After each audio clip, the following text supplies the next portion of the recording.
Hi, my name is Nikhil Goyal. I am the author of the book Schools on Trial: How Freedom and Creativity Can Fix Our Educational Malpractice.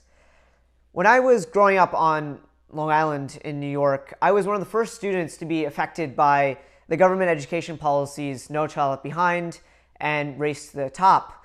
I went to Bethpage schools for most of my schooling career and then later transferred to Syosset schools. And when I was in the early years of elementary school, I was one of the first students to come into contact with No Child Left Behind legislation that was recently passed. In the third grade, my classroom had turned into a test preparation factory.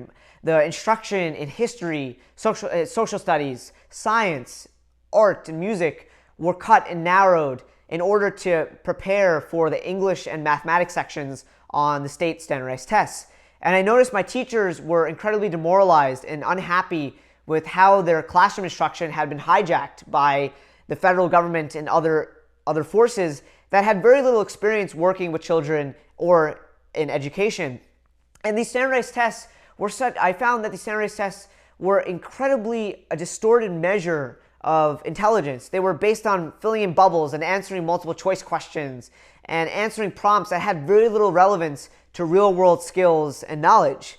And I mean, later on, I'd come to these conclusions many years after I'd gone through these tests. I found that the way we do education in this country and the way we do testing is just so fundamentally dangerous. We think about schooling and education in the framework of making kids and measuring them and forcing them to do things that they simply have no interest in. I mean, when it comes to testing, for example, the entire testing system is predicated upon the notion that intelligence can be measured and fixed and is based on standardized test scores and these types of metrics. And it's my belief that we should be measuring intelligence in a very different way. We should be measuring intelligence through the use of portfolios and authentic assessments and performance-based tasks. I mean, schools all over the country, progressive schools, use alternative forms of assessment that are much more genuine and authentic and capture a child's